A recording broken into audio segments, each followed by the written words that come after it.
അസ്സലാമു അലൈക്കും. മുസ്താഖാണ്. കൂടുതൽ വിശദീകരിച്ച് പറയേണ്ട ആവശ്യമൊന്നുമില്ലല്ലോ. വിഷയം എന്താണെന്ന് ഈ ഒരു ചെറിയൊരു ക്ലിപ്പ് കണ്ടാൽ നിങ്ങൾക്ക് മനസ്സിലാവും. ആ ഒരു വീടുമായി ബന്ധപ്പെട്ടുകൊണ്ട് നടത്തിയ ടിക്കറ്റ് വിൽപ്പനയ്ക്ക് ശേഷം നടത്തിയ നെറുക്കെടുപ്പിനെ കുറിച്ച് തന്നെയാണ് സംസാരിക്കാനുള്ളത്. ഈ ഒരു വീഡിയോ കണ്ടപ്പോൾ തന്നെ ഞാൻ കുഞ്ഞാനെ ബന്ധപ്പെട്ടിരുന്നു, വാട്സാപ്പിൽ സംസാരിച്ചിരുന്നു. ഞാൻ ചോദിച്ചു, ഈ ഒരു വിഷയത്തിൽ നിങ്ങൾ എന്തെങ്കിലും തട്ടിപ്പോ അല്ലെങ്കിൽ ആ ഒരു വീട് വിൽപ്പന നടത്താൻ കാരണം അയാൾക്ക് ജപ്തി വന്നുകൊണ്ടും കടം കയറിയത് കൊണ്ടാണല്ലോ, അപ്പൊ അയാൾക്കൊരു സഹായമായിക്കോട്ടെ എന്ന് കരുതിയിട്ട് എന്തെങ്കിലും ഒരു തിരിമറി അവിടെ നടത്തിയിട്ടുണ്ടോ എന്ന് ചോദിച്ചപ്പോൾ ഒരിക്കലും ചെയ്തിട്ടില്ല. യാദൃശ്യമായിട്ട് ഞാൻ അങ്ങനെ എടുത്തുപോയി, അതുകൊണ്ടാണ് ഈ വിവാദങ്ങൾ വന്നത്. ഒരിക്കലും മനഃപൂർവ്വം അങ്ങനെ ചെയ്തിട്ടേ ഇല്ല എന്ന് പറഞ്ഞിരുന്നു. ഞാൻ പറഞ്ഞിട്ടുണ്ടായിരുന്നു, നിങ്ങൾ അങ്ങനെ ചെയ്തതാണെങ്കിൽ ഒരിക്കലും അതിന് നീതിയില്ല. അങ്ങനെ ചെയ്തിട്ടുണ്ടോ എന്ന് ചോദിച്ചപ്പോൾ നമ്മൾ തീർച്ചയായിട്ടും അന്വേഷിക്കണമല്ലോ. അന്വേഷണത്തിന് ശേഷമാണല്ലോ പ്രതികരണവും സ്വാഭാവികമായിട്ട് നടക്കാൻ വേണ്ടിയിട്ട് പറ്റുന്നത്. അപ്പോൾ പേഴ്സണലി കോൺടാക്ട് ഉള്ളത് കൊണ്ട് ആ വ്യക്തിഗതത്തിന്റെ അടിസ്ഥാനത്തിൽ ചോദിച്ചു. അന്ന് എനിക്ക് തന്ന അതേ വിശദീകരണമാണ് പിറ്റേന്ന് ലൈവിന് കുഞ്ഞാൻ പറഞ്ഞിട്ടുള്ളത്.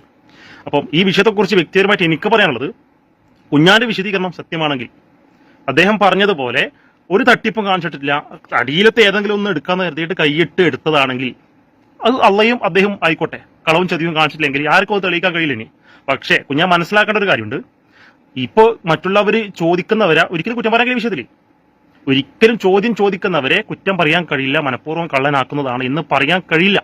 കാരണം സംശയിക്കത്തക്ക വണ്ണത്തിലാണ് ആ ഒരു നെറുക്കെടുപ്പ് നടന്നിട്ടുള്ളത്. അവനവന്റെ യുക്തിക്കനുസരിച്ചിരിക്കും ഓരോരുത്തരുടെയും ചിന്താഗതി. ഇപ്പൊ കുഞ്ഞാനിപ്പോ കൈയിട്ടിട്ട് ഇങ്ങനെ അടിയിൽ നിന്ന് ഇങ്ങനെ എടുക്കുന്നു, ഓക്കെ, ആ എടുക്കുന്ന 2 സെക്കൻഡ് ഉണ്ട്, കൈയിട്ട് അടിയുന്നൊരു വലിയ വലിക്കുന്നത്. അവിടെ 2-3 സെക്കൻഡുകൾ സൂക്ഷിച്ച് 5-10 തവണ വീഡിയോ തുടർച്ചയായി കാണുമ്പോൾ ആ 2-3 സെക്കൻഡുകൾക്കിടയിൽ എന്തവിടെ സംഭവിച്ചു ആർക്കും അറിയില്ല. ആ സംശയം ജനങ്ങൾ ചോദിക്കുമ്പോൾ ഒരിക്കലും കുറ്റം പറയാൻ കഴിയില്ല. ഇത്രയും വലിയൊരു സംവിധാനം ഉണ്ടാക്കിയിട്ട് ഇത്രയും വലിയ ഫണ്ടൊക്കെ പിരിച്ചിട്ട് ടിക്കറ്റൊക്കെ വെച്ചിട്ട് ആ നെറുക്കെടുപ്പ് നടത്തുമ്പോൾ അതിൽ കാണിക്കേണ്ട സുതാര്യത, അതിലാണ് നിങ്ങൾക്ക് പഴിച്ചു പോയത് നിങ്ങൾ. പക്ഷെ മറ്റുള്ളവർ ചോദിക്കുമ്പോൾ അത് മനസ്സിലാക്കേണ്ടത്, മറ്റുള്ളവർ ചോദ്യം ചെയ്യുമ്പോൾ, ചോദ്യം ഉന്നയിക്കുമ്പോൾ ആ ചോദ്യത്തിൽ കഴമ്പില്ലാതാവുന്നില്ല. നിങ്ങൾ 100% സത്യസന്ധമായിട്ട് തന്നെ ചെയ്തെങ്കിലും 99.9% അല്ലെങ്കിൽ 100% ചോദ്യം ചെയ്യപ്പെടേണ്ട, സംശയിക്കപ്പെടേണ്ട അതേ രീതിയിലാണ് ആ നെറുക്കെടുപ്പ് തന്നിട്ടുള്ളത്. അത് നിങ്ങളുടെ വീഴ്ച തന്നെയാണ്, അതിൽ യാതൊരു സംശയമില്ല. പിന്നെ നെറുക്കെടുപ്പ് നടക്കുമ്പോൾ ഒരിക്കലും കുഞ്ഞാനല്ല നെറുക്കെടുക്കേണ്ടത്, ഒരിക്കലും പറയുന്ന നാസറിക്കല്ല നെറുക്കെടുക്കേണ്ടത്. അതിന് പ്രത്യേകിച്ച് കുറച്ച് ആൾക്കാരൊക്കെ ഉണ്ടാക്കിയിട്ട് അതിന് സത്യസന്ധത വരുത്തുന്ന തരത്തിൽ പുറമെയുള്ള ആൾക്കാരെ കൊണ്ടായിട്ട് എടുപ്പിക്കേണ്ടത്. അപ്പൊ അത്തരം വീഴ്ചകളൊക്കെ നിങ്ങളുടെ ഭാഗത്ത് വന്നത് കൊണ്ട് തന്നെയാണ് ഈ ചോദ്യം ചെയ്യലും മറ്റൊക്കെ ഉണ്ടാകുന്നത്. അപ്പൊ നിങ്ങൾ സത്യസന്ധമായിട്ട് തന്നെയാണ് നടത്തിയത്, നിങ്ങൾക്ക് പൂർണ്ണ വിശ്വാസം ഉണ്ടെങ്കിൽ നമുക്ക് ആർക്കൊന്നും നിഷേധിക്കാൻ കഴിയില്ല. എനിക്ക് നിങ്ങൾ ചെയ്ത് തട്ടിപ്പന്നെയാണെന്ന് എനിക്ക് ഉറപ്പിച്ച് പറയാമെങ്കിൽ ഉറപ്പിച്ച് പറയുന്നില്ല. പക്ഷെ ഞാൻ അങ്ങനെ ചോദിക്കുമ്പോൾ, ഞാൻ ആ ചോദ്യം ആവർത്തിക്കുമ്പോൾ, നീ എന്തിന് കുറച്ച് സമയം അവിടെ കൈ വെച്ചു, നീ എന്തവിടെ തിരിമറി കാണിച്ചു? കാരണം ഇപ്പോൾ വളരെ സിമ്പിൾ ആയിട്ട് അതിന്റെ അടിയിൽ എന്തെങ്കിലും വേറെ വെച്ചിട്ടോ കുഞ്ഞാ പറഞ്ഞ് ഒട്ടിച്ചിട്ടോ മറ്റുണ്ടെങ്കിൽ കീറിപ്പോലെന്നാ, അതിനൊക്കെ ഒരുപാട് വഴികളുണ്ട്. അങ്ങനെയൊക്കെ തട്ടിപ്പ് ചെയ്യണമെന്ന് കരുതിയിട്ടുണ്ടെങ്കിൽ കീറാതെ യാതൊരു ഇതും ഉണ്ടാക്കാണ്ട് ഏതൊക്കെ രൂപത്തിൽ ഏതൊക്കെ ഐഡിയയിൽ അടിയിൽ കൊണ്ടുവെക്കാം, അതൊക്കെ പറ്റാണ്ടെന്നില്ല. അപ്പോൾ ചോദിക്കുന്നവരുടെ ചോദ്യം തീർത്തും ന്യായമാണ്, ഒരു സംശയം അതിലില്ല. ഇനി ഈ വിഷയത്തിൽ എനിക്ക് പറയാൻ മറ്റൊരു അഭിപ്രായം പറയാം. ഒരുപാട് വീഡിയോസ് ഇപ്പം ഈ രൂപത്തിൽ സമാനമായിട്ട് വരുന്ന കാണുന്നുണ്ട്. ഒരു വീടിന്റെ വിഷയത്തിൽ തന്നെ ഒരുപാട് പേര് വീഡിയോ ചെയ്യുന്ന കാണുന്നുണ്ട്. അപ്പോൾ വീഡിയോ ചെയ്യുന്നവർക്ക് എന്തെങ്കിലും അതിനനുസരിച്ചുള്ള കാര്യം ഉണ്ടായിരിക്കാം. ഒരു പക്ഷേ മനസ്സാക്ഷിയുടെ പേരിൽ അവിടെ പോയിട്ട് സഹായം എന്നുള്ളതൊക്കെ ചെയ്ത് കൊടുക്കുന്നവരുണ്ടാവാം, നമുക്കറിയത്തില്ല. ഒരു പക്ഷേ ചെയ്ത വീഡിയോക്ക് പൈസ വാങ്ങി ചെയ്യുന്നവരുണ്ടാവാം. ഇപ്പൊ ബ്ലോഗർമാർ ഒരുപാട് കടകളിലും മറ്റും പോയിട്ട് ബ്ലോഗ് ചെയ്ത് കൊടുക്കുന്നുണ്ടല്ലോ, നല്ല പൈസ വാങ്ങുന്നുണ്ടല്ലോ. 25,000, 30,000, 50,000, 1 ലക്ഷം, 2 ലക്ഷം, 3 ലക്ഷം, 5 ലക്ഷം ഒക്കെ വാങ്ങുന്ന ആൾക്കാരുണ്ട്. അപ്പൊ അവർക്ക് അവരുടേതായ ഒരു വരുമാന മാർഗ്ഗമായിരിക്കാം ഇത്, ഹലാലായ രൂപത്തിൽ അവർക്ക് സമ്പാദിക്കുന്ന വരുമാന മാർഗ്ഗമായിരിക്കാം ഇത്, അതൊക്കെ അവർ ചെയ്തോട്ടെ. പക്ഷേ സമൂഹത്തിന്റെ മുമ്പിൽ ഇങ്ങനെ ഒരു ടിക്കറ്റും മറ്റും വിൽപ്പന നടത്തിയിട്ട് അതിന്റെ നെറുക്കെടുപ്പൊക്കെ നടത്തുന്ന സമയത്ത് അതിന്റെ സുതാര്യത വേണം. മറ്റുള്ളവർക്ക് സംശയം ഇല്ലാത്ത തരത്തിൽ അത് നടത്തിക്കാന്നുള്ളത് നിങ്ങളുടെ ഉത്തരവാദിത്വം തന്നെയാണ്. ഇപ്പൊ എത്ര വീഡിയോ സമാനമായിട്ട് കണ്ടിട്ടുണ്ട്, ഞാൻ ആരുടെയും പേര് പറയുന്നില്ല. വ്യക്തിപരമായിട്ട് ബന്ധമുള്ളവരും ബന്ധമില്ലാത്തവരുമായ ഒരുപാട് പേര് ഇതേപോലെയുള്ള വീടിന്റെ വിഷയത്തിൽ വീട് ചെയ്തിട്ടുണ്ട്. 2, 3, 4, 5, 6, 7 മാസം മുമ്പ് ചെയ്ത ആൾക്കാരുണ്ട്. നെറുക്കെടുപ്പ് നടക്കുന്ന കാണുന്നില്ല. എന്തുകൊണ്ട്? ടിക്കറ്റ് ആവശ്യത്തിന് അതിൽ ടിക്കറ്റ് വിറ്റ് പോയിട്ടില്ല, അതുകൊണ്ടാണ് കുറച്ച് സഹകരിക്കണം എന്നിട്ട് വീണ്ടും ഡേറ്റ് മാറ്റിക്കൊണ്ട് വെക്കുക. അപ്പം അവർക്കൊരു ലക്ഷ്യമുണ്ട്, ഇത്ര പൈസ കിട്ടണം, ആ പൈസ കിട്ടുന്നത് വരെ ഇത് നീട്ടി കൊണ്ടുപോവുക. ഇപ്പൊ ഈ വിഷയത്തിൽ ഒരു കമന്റ് ഞാൻ കണ്ടിരുന്നു. ആ കമന്റിൽ പറയുന്നത് 8,000 ചില്ലറങ്ങാനാണ് നിങ്ങൾ വിറ്റതെന്ന് പറയുന്നു. എനിക്ക് കിട്ടിയ നമ്പർ 21,000 ചില്ലറയാണ്. ആ കമന്റ് എന്റെ കയ്യിലില്ല, ഉണ്ടെങ്കിൽ ഞാൻ വീഡിയോ ചെയ്തതിനു ശേഷം അവിടെ ആഡ് ചെയ്യാം. അപ്പോ എന്തിനിങ്ങനെ പറയുന്ന ചോദ്യമുണ്ട്. 8,000 ആണോ 18,000 എന്നറിയില്ല, ഇത്ര ടിക്കറ്റ് വിറ്റുള്ളൂ എന്ന് ഇവർ പറഞ്ഞത്രേ. പക്ഷെ ഇയാൾക്ക് കിട്ടിയ ടിക്കറ്റ് നമ്പർ 21,000 ചില്ലറങ്ങാണെന്ന് ഇയാൾ പറയുന്നു. അപ്പൊ അതിൽ കളവും ചതിവും നടന്നിട്ടുണ്ടോ? ടിക്കറ്റ് എടുത്ത ആൾക്കാർ പറയട്ടെ, എത്രാമത്തെ ടിക്കറ്റാണ് നിങ്ങൾക്ക് കിട്ടിയത്? 20-ന് മുകളിൽ കിട്ടിയ ആൾക്കാരുണ്ടോ? 15-ന് മുകളിൽ കിട്ടിയ ആൾക്കാരുണ്ടോ? 25-ന് മുകളിൽ കിട്ടിയ ആൾക്കാരുണ്ടോ? ഇതൊക്കെ ടിക്കറ്റ് എടുത്ത ആൾക്കാരാണ് രംഗത്തേക്ക് വരേണ്ടത്. നിങ്ങൾക്ക് സംശയമുണ്ടോ ഇത് തട്ടിപ്പുണ്ട് നടത്തിയുണ്ട്, നിങ്ങൾക്ക് പിന്നെ പരാതി ഉണ്ടോ? നിയമപരമായിട്ട് മുന്നോട്ട് പോകണം. അപ്പൊ ഇതുപോലുള്ള വീഡിയോകൾ പലതും വരുന്നുണ്ട്. വിമർശിച്ചു കഴിഞ്ഞാൽ, ചോദ്യം ചെയ്ത് കഴിഞ്ഞാൽ അവരുടെ ദയനീയ അവസ്ഥ പറഞ്ഞുകൊണ്ട് ന്യായീകരിച്ചൊന്നും കാര്യമില്ല. അപ്പൊ കടം കയറിയത് കൊണ്ടാണ്, ജപ്തി വന്നതുകൊണ്ടാണ്, സ്വന്തമായിട്ട് കഷ്ടപ്പെട്ടതാണ് വീടാണ്, ഒരുപാട് വിഷമം. ഇപ്പൊ ആ നെറുക്കെടുപ്പ് കാണുമ്പോൾ ഞാൻ ആ മനുഷ്യരെ ശ്രദ്ധിച്ചിട്ടുണ്ട്. ആ വീട് കാണുമ്പോൾ ആ വീട് ഉടമസ്ഥന അയാളുടെ മുഖം കാണുമ്പോൾ ഒരു അയാൾ അധ്വാനിച്ചുണ്ടാക്കിയ ഒരു വീട് നഷ്ടപ്പെട്ട ഒരു വേദന അയാളുടെ മുഖത്ത് എനിക്ക് കാണാൻ പറ്റിയിട്ടുണ്ട്. പിന്നെ അത് ആക്ടിങ് ആണോ നമുക്കറിയത്തില്ല. ആക്ടിങ് ആണെന്ന് പറയുന്നവർക്ക് ആക്ടിങ് ആണെന്ന് പറയാം.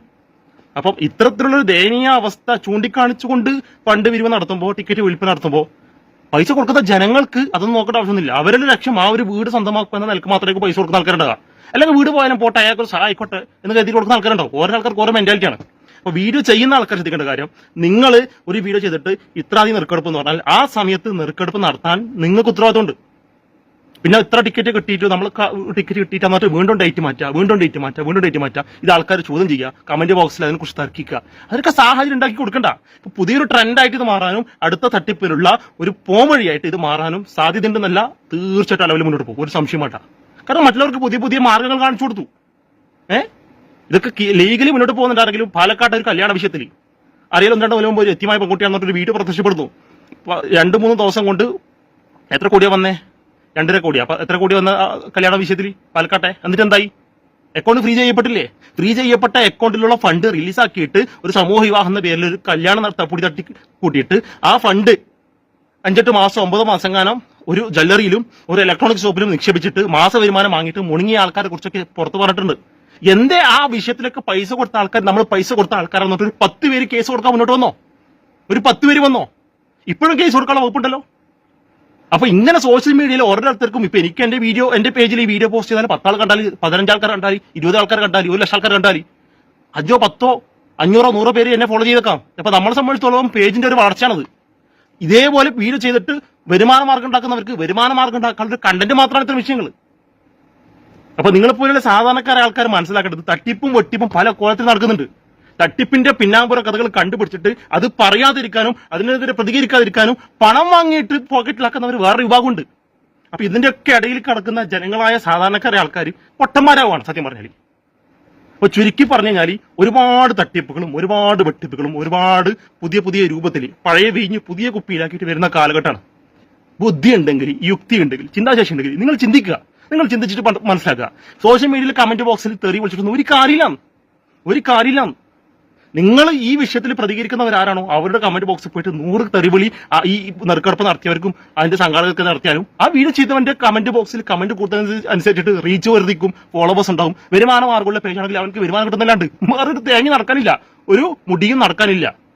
അപ്പൊ നിങ്ങൾക്ക് പരാതി ഉണ്ടെങ്കിൽ, പൈസ കൊടുത്തവരാണെങ്കിൽ, നിങ്ങൾ പറ്റിക്കപ്പെട്ടു എന്ന തോന്നൽ നിങ്ങൾക്കുണ്ടെങ്കിൽ നിങ്ങൾ പരാതി കൊടുത്ത് ലീഗലി മുന്നോട്ട് പോകാൻ തയ്യാറാകും. അതിനൊരു കൂട്ടായ്മ ഉണ്ടാക്കുക. അത്തരം കൂട്ടായ്മമായ പ്രവർത്തനത്തിൽ കൂടി ഇത്തരം തട്ടിപ്പുകളാണെങ്കിൽ അതിനൊരു ചെറിയ അറുതിയെങ്കിലും വരുത്താൻ കഴിയും. പാലക്കാട് വിഷയത്തിൽ ഒരുപാട് തവണ ഞാൻ പറഞ്ഞതാ, ഫണ്ട് റിലീസാക്കിയിട്ട് ഫ്രീസ് ചെയ്തപ്പെട്ട അക്കൗണ്ടിൽ നിന്ന് ഫണ്ട് റിലീസാക്കിയിട്ട് 5-8 മാസം ഞാൻ കണക്ക് സഹിതം വിശദീകരിച്ച് വീട് ചെയ്തത് ഇപ്പം പേജിലുണ്ട്. ഒരു ജ്വല്ലറിയിൽ കൊടുത്തിട്ട് മാസ വരുമാനം ഇവർ വാങ്ങിയിട്ടുണ്ട്. ജനങ്ങളുടെ പൈസയാണത്. ഒരു ഇലക്ട്രോണിക്സ് ഷോപ്പ് കൊടുത്തിട്ട് അവിടുന്ന് പൈസ വാങ്ങിയിട്ടുണ്ട്. എന്നിട്ട് 10-5 പേരുടെ സമൂഹ വിവാഹം നടത്തിയിട്ട് നമ്മൾ എല്ലാം മാന്യന്മാരാണ് സമൂഹ വിവാഹം നടത്തി എന്നിട്ട് പാവങ്ങളെ മുന്നിൽ നിർത്തിയിട്ട് ഒരു ഡമ്മി കളിക്കുക. അപ്പൊ ആ വിഷയത്തിലൊക്കെ പൈസ 1-2 കോടി വന്ന കേസാണ്. എത്ര ആൾക്കാർ കൊടുത്താലും കോടിക്കണക്കിന് രൂപ വരാ. എന്നിട്ടൊരു 10 പേര് ആ വിഷയത്തിൽ ഈ വിഷയങ്ങളൊക്കെ പുറത്തു വന്നിട്ട് കേസ് കൊടുക്കാൻ തയ്യാറാണെന്നിട്ട് ഇത്തരം വിഷയങ്ങൾക്കെതിരെ പ്രതികരിച്ച ആൾക്കാരെ ബന്ധപ്പെട്ടിട്ടുണ്ടോ? ഇല്ല. അപ്പൊ സോഷ്യൽ മീഡിയയിൽ ഇങ്ങനെ പറയാത്തല്ലാണ്ട് പറയുകയല്ലാണ്ട് അതിൻ്റെതായ രൂപത്തിൽ മുന്നോട്ട് പോകാൻ തയ്യാറാകുന്ന ആൾക്കാരുണ്ടെങ്കിൽ മാത്രമേ ഇതിനൊക്കെ ഒരു അറുതി ഉണ്ടാവും. ഇനിയും ഇതുപോലെ ഒരുപാട് വീഡിയോകൾ വരും. ഇനിയും ഒരുപാട് വീടുകൾ ജപ്തി ഭീഷണിയിലാണ്, അങ്ങനെയാണ് ഇങ്ങനെയാണ് ഒരുപാട് വ്ളോഗർ വീഡിയോ ചെയ്യും. വീഡിയോ ചെയ്യുന്നവർക്ക് അതിൻ്റെതായ വരുമാനവും അവർക്ക് അതിൻ്റെതായ കാര്യങ്ങളുണ്ടാവും. അവരാഗ്രഹിക്കുന്ന പൈസ കിട്ടിയില്ല എന്ന് പറഞ്ഞിട്ട് വീണ്ടും ഡേറ്റ് മാറ്റും. ഏപ്രിൽ 10 എന്ന് പറയും, ജനുവരി 20 എന്ന് പറയും, ഫെബ്രുവരി 31 എന്ന് പറയും. ഫെബ്രുവരി 31 ഇല്ല, ഒരു വിഷയം പ്രോളാൻ കണ്ട. അപ്പൊ ഇതേപോലെയുള്ള ഒരുപാട് കാര്യങ്ങൾ കണ്ടിട്ടും പഠിക്കാത്ത ഒരു വിഭാഗമാണ് ആര്? നമ്മൾ മലയാളികൾ. എന്നിട്ട് നമ്മൾ വിളിക്കുന്നത് പ്രബുദ്ധ മലയാളിയെന്ന്. അവിടെ ചിന്തിക്കാൻ കഴിയുന്നവർ ചിന്തിക്കുക, പ്രവർത്തിക്കാൻ കഴിയുന്നവർ പ്രവർത്തിക്കുക. അപ്പൊ കുഞ്ഞാനോടും പറയാനുള്ളത്, പൈസ കൊടുത്തവരോടും കമന്റ് ബോക്സിൽ തെറി പറയുന്നവരും എല്ലാവരോടും പറയാനുള്ളത്, ഇത് എത്ര കഷ്ടപ്പെട്ടിട്ട് ഉണ്ടാക്കിയാലും, വെട്ടിപ്പും കാണിച്ചിട്ട് എന്തുണ്ടാക്കിയാലും മൂക്കിൽ പഞ്ഞിയും വെച്ച് വള്ളി മൂടി 3 കെട്ടും കെട്ടിയിട്ട് കിടക്കേണ്ട കടപ്പുണ്ട്. അതുവരെ മാത്രമേ ഇതൊക്കെ ഉണ്ടാവും. അതിനുശേഷം മോളൊരാളുണ്ട്, അയാൾ സവിധത്തിൽ കണക്ക് പറയേണ്ടി വരും, ഒരു സംശയം വേണ്ട. അതുകൊണ്ട് തട്ടിപ്പും വെട്ടിപ്പും നടത്തിയിട്ടാണ് നിങ്ങളെ സാമ്രാജ്യം കെട്ടിപ്പൊക്കിയതെങ്കിൽ ചുട്ട് കൊട്ടാരം പോലെ തകരുന്ന ഒരു ദിവസം ഉണ്ടാവുന്ന കാര്യത്തിൽ യാതൊരു സംശയം വേണ്ട.